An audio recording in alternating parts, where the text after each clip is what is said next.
Yeah, yeah. Oh, yeah. No. Okay. All right. Okay, so I did do 1 through 5. Okay, Let's go over those, and you guys can argue cool. what you thought. Okay, so for number one, it says in an article in the Journal of Small Business Management, successful startup in the U.S. and Korea were compared. Successful startup businesses.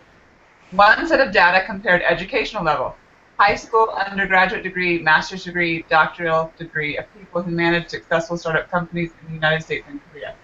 You want to determine if educational level differs between managers of successful startup companies, differs between these two countries. Did I read that right? Which hypothesis test would be most appropriate for this analysis? Okay, so I said chi-squared test of independence because we That's are looking at, good. is that what you said too, Annie? Yeah.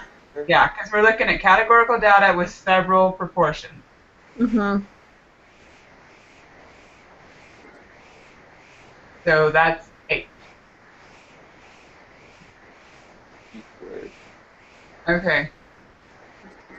And number 2, a human resources manager reported data from a recent involuntary reduction in force at her company. You are an attorney and want to determine if age discrimination was a factor. The company reported the number of employees in 2 groups, 40 years old or younger and over 40. They also reported the number of employees in each group who were terminated. You want to determine if both age groups were treated equally. Which hypothesis test would be most appropriate for this analysis? I put G, test of 2 proportions, because you're going to look at the proportion of people over 40 that were fired out of how many employees there are, and then the proportion of people under 40 that were fired out of how many employees there are. Is that what you got too, Annie, or no? Yeah, I got that one. Tested 2 proportions. Okay. All right, number 3. The survey was conducted by a group of state lotteries, a random sample of 2,406 adults survey. A total of 248 were classified as heavy players.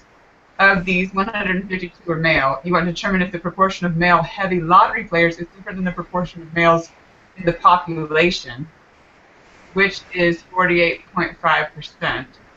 Which hypothesis test would be most appropriate for this analysis? I wrote F, test of 1 proportion. So I did too, but I was a little confused. So are you just doing, yeah, I mean, is it just comparing heavy lottery to the mean, or is it doing heavy lottery versus not heavy lottery? I think it's heavy lottery to the mean. Okay, so that makes sense. Okay, so the 1 proportion. Yeah, that makes sense then. All right, and then 4, I'm interested in hearing what you have to say because I fought with myself on this one. But I said, okay, well, I'll read it first. The student project compared the effectiveness of 2 different combination locks. One of the locks turned clockwise first, and the other lock turned counterclockwise first. They asked 25 students to participate in the study. Each student was given the combination to each lock and asked to open the locks. The time it took them to open each lock was recorded. They want to determine if one of the locks is easier to open, which hypothesis test would be most appropriate for this analysis. If I understood this correctly, there are 2 locks. Uh-huh. One starts clockwise, the other one starts counterclockwise, and they're having each person test both of those locks. And they're having 25 people go through and do that. So I said it would be a paired samples t-test because the same person is testing each lock.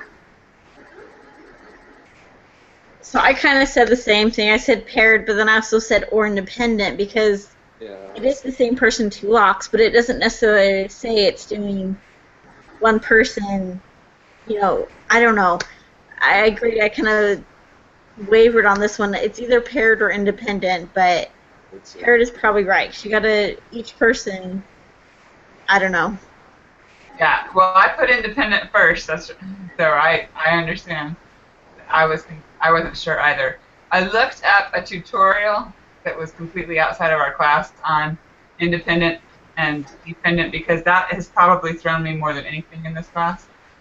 And she talked about, well, if you have married couples, or if you have the same person doing two things, or if you have, and so that's why I went, it's the same person doing two things, I'm going to compare it to. Okay.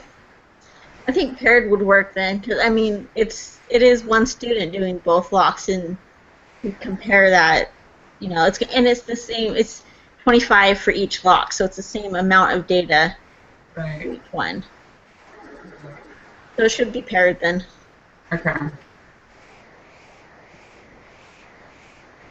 All right. Questions 5 through 7. Number 5, a bank employs 2 appraisers when approving borrowers for mortgages. It is imperative that the appraisers value the same types of properties consistently. To make sure this is the case, the bank evaluates 6 properties that both appraisers have recently valued.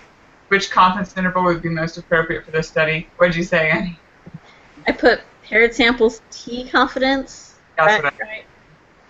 Yeah, that's what I said too. And in fact, this was an example within the notes, so I'm pretty sure we can verify it if we want to look up. But I mean, I don't know if you guys remember, but they did, I think, this exact same problem. Okay. Okay, for number 6, in a Wall Street Journal article on satisfaction with career paths, percentage of psychology majors reporting they were satisfied or very satisfied with their career path was reported. And I took that as one lump thing. Like, satisfied or very satisfied was 1, because it doesn't say percentages, it says percentage. That was although I thought that was a little bit confusing in the reading. I don't know what you thought. Yeah, I think it's the level of satisfaction. I don't think there's more than one. I think it's... Okay. Yeah, okay. Yeah, I think it's just 1. Okay, so the same data was also reported for accounting majors. You decided to construct a 95% confidence interval to see if the observed difference is significant.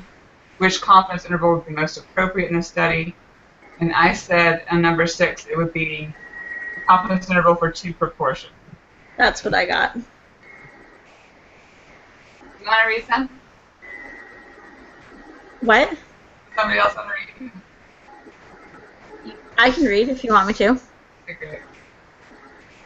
So number 7, double stuffed Oreo cookies are supposed to have twice the filling of regular Oreo cookies. You and some friends decide you want to know if that is a true assertion by the company who makes them. So you take a sample of 55 cookies, measure the amount of filling. You construct a confidence interval to estimate the true mean filling in the cookies in order to compare the filling amount in regular Oreos. Which confidence interval would be the most appropriate? I put 1 sample T confidence. I did too. I'm assuming that we're supposed to assume we know the meaning of the original. Yeah.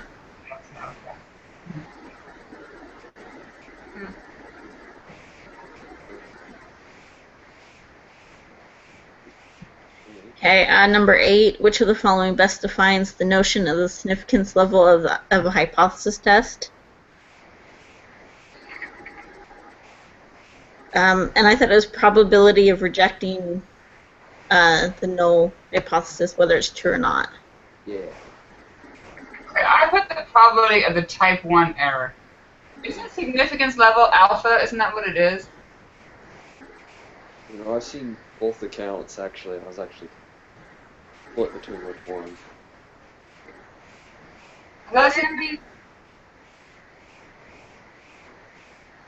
I thought significance level was alpha, like that little, isn't it?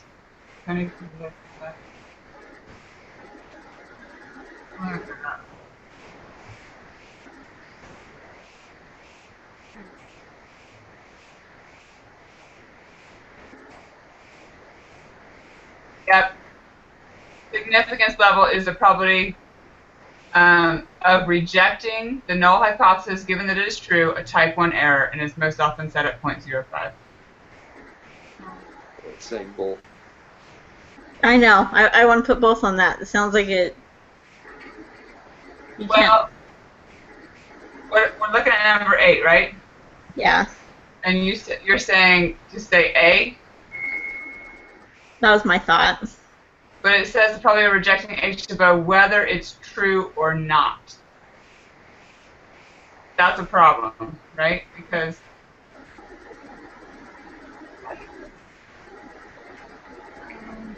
Because So the thing you just looked up said, 21 here is the probability of rejecting H sub O when it's true, not when it's not true. oh, okay. So I don't think A is right. I think it's C. It's such like a small difference in their answers. That's true. Okay, no, I think that makes sense. Yeah. Okay. We can ask about it. I don't think it hurts to ask. But.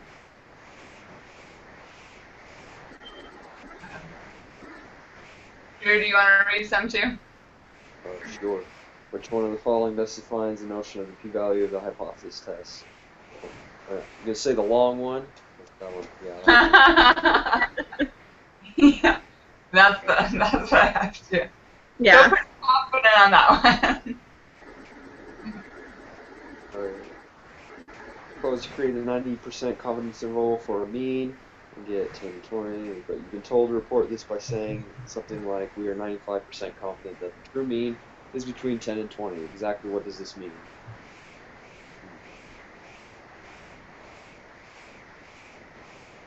I'm so confused by this one. I don't understand. Like, I know we've had this question so many times, and I just never get it. I always get it wrong. And then I tried to look for it again, and I couldn't It's find because it's been given to us so many times, it's D.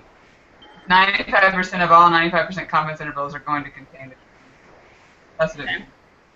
Well, usually it's kind of like you give what the phrase is, not what the phrase means. So you say 95 of all 95 confidence intervals actually contain the truth. Yeah. Yeah. I mean, and we can look that up. Yeah, we've had that question a lot, but I'm fairly confident. 95% confident. 95% confident. Okay. All right, number 11. Okay, let's go through. If it's all right, we'll go through these a little bit faster. I think number 11 is D. Is that what you guys had? 0.30. Yeah. Annie. High enough N. I totally guessed on this one because isn't this on one of the older the Excel things, and so It is. Yeah. So it gives us 100 adults. Determine the proportion of adults in the town who invest in the stock market. Assume the unknown population proportion or percentage of people in town who invest in the stock market is equals 0.30%. So then the mean distribution of the sample proportion should be 0.3. I mean, our sample size is big enough okay. that those should match. I would. All right. Now you guys are making me have more questions than I had before. Right? What is the standard deviation of the distribution of sample proportions? So I just plugged this in into the categorical data analysis, and I got B for this one. 0.046. Yeah. So yeah, don't calculate that on your own. And number 13, same thing. I got it from the same place. Wait, no, did I? Yeah, I did. I got C, 0.876. Drew, is that what you got too? Yes. Hey, I thought that was so high, and I really did not think that made sense. So, wait, did you get that, Drew, or did you get B? I thought you said you got the second one. Wait, which one are you talking about? Number 13. This, the probability one? Yeah. Oh. I think the one I was talking about was the standard deviation one. Oh, so you did get C as well? Yes. Okay, doesn't that seem really high to you that if the actual mean is 0.30, that the probability of getting a random sample less than 0.25 would be 0.876? Doesn't make any sense to me. It's got to be less than half if we're only looking at the left side. Right? Someone help me out with this one. I even plugged in 0.35 is like our less than, is our null hypothesis, and to look at less than, thinking 0.35 should be even bigger because the probability that you would get 0.35 or less is going to cover also the probability of getting 0.25 and less. And the p-value went way down. So I was completely confused on this. Well, so I actually did get 0.876 on this, even though the two previous answers I didn't understand, but the 0.876, I got that answer, so I got it along with you and Drew. And Alright. it does seem high. Well, what I'm going to do is I am going to ask Stephanie on this one, so I'll write her, and I can ask other questions too if you guys want me to, but I definitely want that one answered. It just did not make sense to me before Tuesday. So let's definitely ask questions and make sure we feel confident on this. But 13 was my biggest. I'm not sure about this. I don't know. What did you have for 13? Huh? What did you have for 13? We all got C. All of us got that. But I just don't think it makes sense.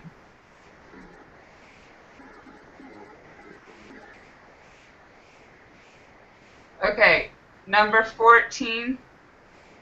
Again, from categorical data analysis of two proportions, I got 14 as E. You guys get that too? As what? But, E? I got C. yeah, I got C. Oh. Negative 0.003, and then 0.029. Oh, I think we have different, because that's my answer for E. Okay. Yeah, that's. Oh, okay. Yeah. Yeah, it's, I guess we should go over the numbers and just make sure. So yeah, negative 0.003, comma 0.029 is what I have. Yeah. Okay. All right, on number 15, so I'll just say the answer here. I got null hypothesis is P1 is equal to P2, and the alternative would be P1 is not equal to P2. Yeah, I got that. On number 16, the value is 1.458. yeah. Uh-huh. Okay. The p-value is 0.145. Yeah. Huh? Drew? I was thinking it was 0.72. I'm not remembering one of them. Okay, so you've got so what you're doing, Drew, is you've got a right or left-tailed for some reason. Yeah, that's why. That's why. Okay. But when in the question they say see if who experiences dizziness is different, not greater than or less than proportion, so I think it would be not equal to. Yeah. Okay, number 18, I put no, I failed to reject H to low Yeah. because the p-value is too high. Yeah, I got that. Okay. All right, on number 19, have A 6.58, the test statistic. Uh-huh. Okay. Number 20, B 0.087. Yeah. Yeah. Okay, and let's be clear here, we're using it was a chi, right? Chi-squared test. Chi-squared. I didn't write down what I did, but that's what we would have done, right? Chi-squared. Yes. All right, number 21. I have no, the p-value is greater than 0.05. Yeah. Yeah. 22. No, I failed to reject H sub O. Hey, so I had that's what I had. So I have the actual group meeting open, and the answer is worded differently for number 22. It says, When we take the quiz, you mean? yeah, so just kind of heads up, it's the more, do we have sufficient or insufficient evidence, for being independent or not independent. That's how they word it on the actual group meeting. Okay. So Okay. just kind of heads up when we do actually take that. You are going to take it with us still, right? Yeah, well, and I'm not going to submit it yet. I just, I'll save it and then we'll do it all together because I want to make sure we have the right answers. Okay. All right, number 23. A recent book noted that only 20% of. All right. Okay, so I wrote C, 0.190 to 0.310. Yeah. Number 24. Okay, so we're using the n is equal to z over m squared times p times 1 minus p, right? So I got B1, well for me it was B, 1,537 people are needed.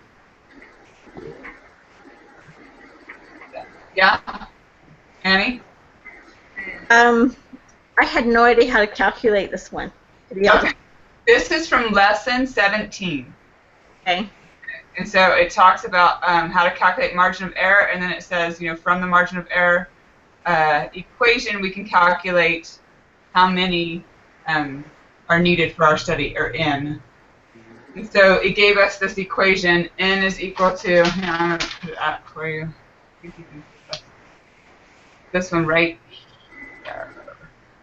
N is equal to z star over m quantity squared times p times 1 minus p. And that is in lesson 17. It's one of your equations in lesson 17. And that's the way given p, right? The p value? It's the way to get the n value. So how many you need, how big of a survey, how it needs to be in order to get a margin of error of 2%. And it actually gives like two equations. One's when it gives you the p star, and one's when it not. Yeah. So it gave us p star, so we use the p star equation. Right. Okay. Okay. All right, on 25. Have P, the null hypothesis P equals 0.2. The alternative is P is greater than 0.2. Greater than. Yes? Yeah, greater than. Okay. Number 26. Okay, on this one, and I don't know if you guys have the same stuff as me, I have C, that NP is greater than or equal to 10, and N times 1 minus P is greater than or equal to 10. 10. Yeah. Okay. If they had given us N is greater than or equal to 50, which is what it was needed in this case, then I would have chosen that, but they didn't give it to us, so I figured, okay, they don't want us to calculate it, they just want to give us to give them an equation. Yeah. Okay, on 27, A, 1.768. Yeah. 28, 0.039. Mm-hmm. 29, yes, I rejected H sub O. Yeah. Yes. On number 30, I used the quantitative inference procedures for one sample t-test. Is that what you guys did? Yeah, I think so. I don't remember. Annie, is that what you did? I think I did. I mean, I've got the answers in here, and so Oh, okay. I remember what I did earlier. Okay, so I have confidence interval is 0.282 to 0.293. Yeah. That's what I got. Okay. DF is going to be 99 degrees of freedom. Yeah. And the t-score is negative 2.803. Negative 2.803. That's what I got. Is that wrong? No, I got that. Where? I have negative 1,009. Where in the world did I get that? That's a big t-score. Oh my gosh. Oh gosh, that's a gigantic number. Okay, so when you are on that quantitative inference procedures, and you have to make sure that you fill in that the confidence level is 0.95, what H sub O is 0.295, and what the test type is, in this case, not equal to. If you don't do that, your t-value and everything's going to be messed up. It's something I've forgotten to do too. Yeah, sure. I'm guessing, but that's probably what happened is you didn't put in the null hypothesis of 0.295. Do you still have it up? I am getting them. Yeah, I've got it all up. So let me just put the data back in here real quick.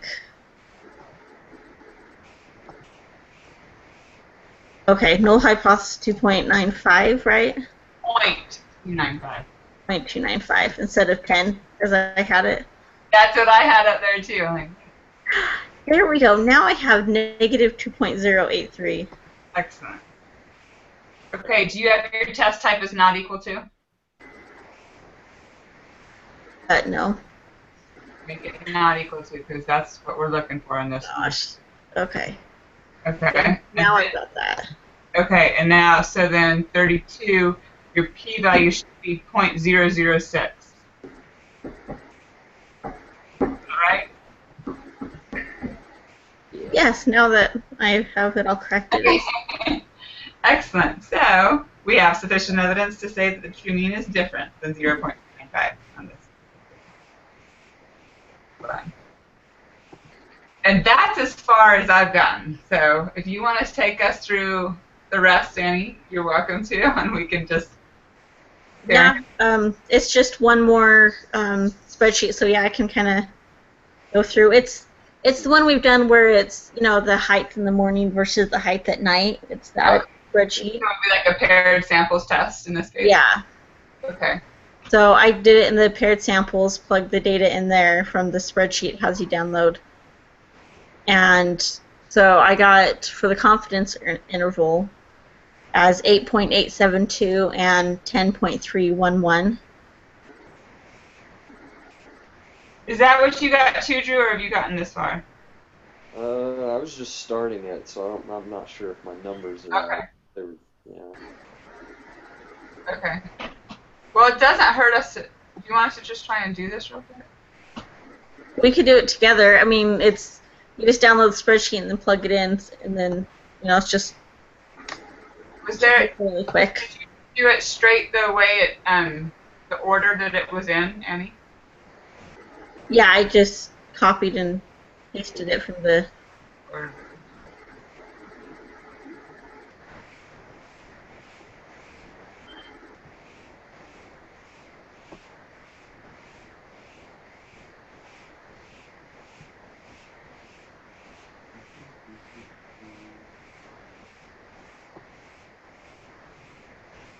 all right.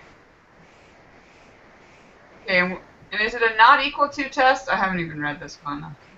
It's a greater than, I think the morning's supposed to be taller. Okay. Yeah, go ahead. Far in the morning. Okay. The greater than. So the null hypothesis would be 0, and we're looking at a 95% confidence interval. Is that right? Yes. Yeah. Okay. Yeah. All right. You have 8.78. Let's see. 8. What do you have? I have 8.728. Is that what you got? Yeah, 8.872, right? Mine's a little bit different. Mine's 8.728 to 10.455. I wonder if I. put No, something- actually, you're right. I have the wrong confidence interval in there. Okay.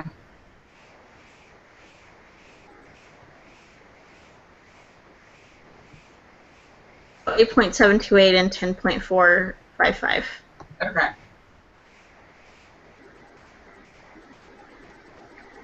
The test statistic. Oh my gosh, that's huge.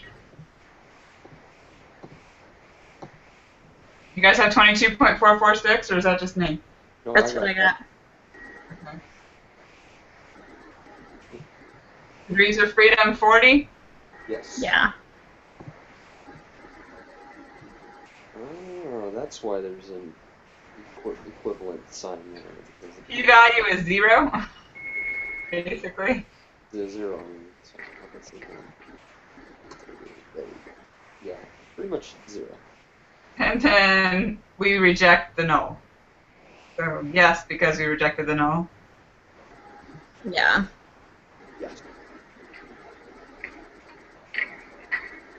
Okay.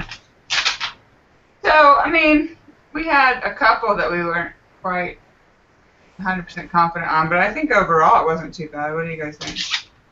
Yeah, I think it was okay. I think we got most of them. Okay. Yeah. All right, so here's to 100% on this next exam, right? It'd be much better than my last one. I'll take anything in the 90s. Yeah, I know, exactly.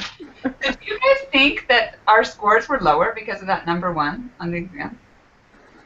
Did you see the notice or the email he sent out like last week? No.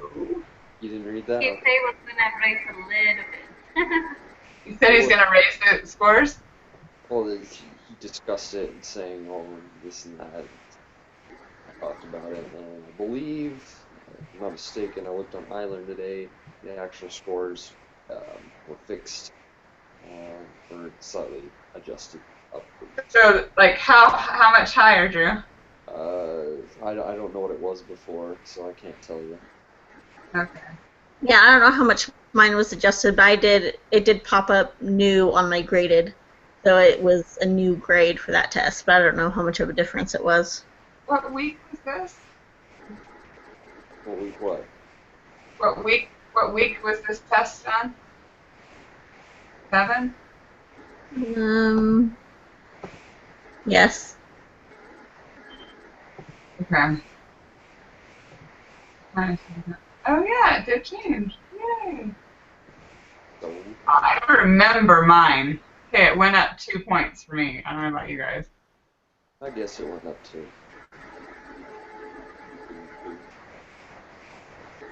Good, I'll take it, right?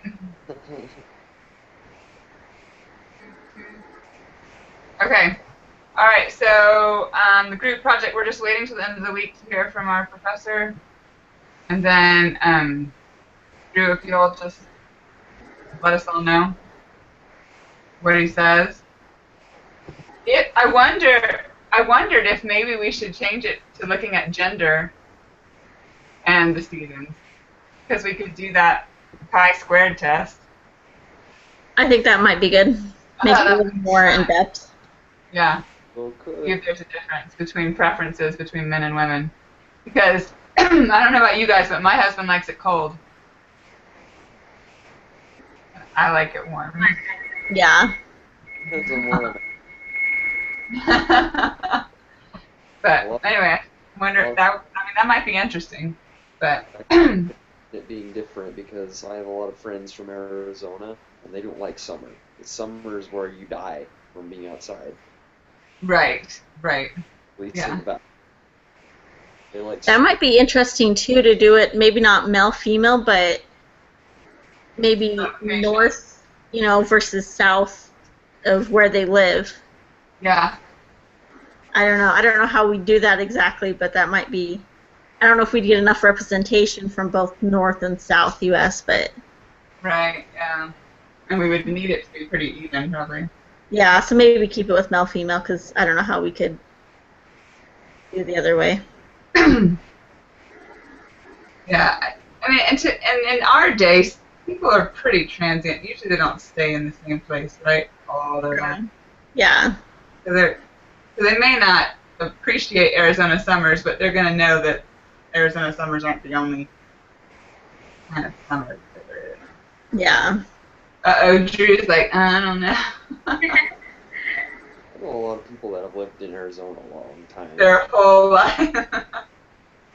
Then their parents, and then so on and so forth. They just never want to leave. Because they don't like to change time zones. Like this Sunday, move back. You don't have to worry about that. It's always That is true. That is one nice thing about Arizona, isn't it? I mean, we all like fall back, but spring forward's miserable. Yeah. Sunday morning. An hour less of sleep. Oh my gosh. All right. Well, thank you guys so much. We'll just finalize it on Tuesday then, and let us just keep us posted on the group project, Drew, so we can put that information out as soon as we can. Okay. Yeah. Thanks. Sounds good. So See you next time.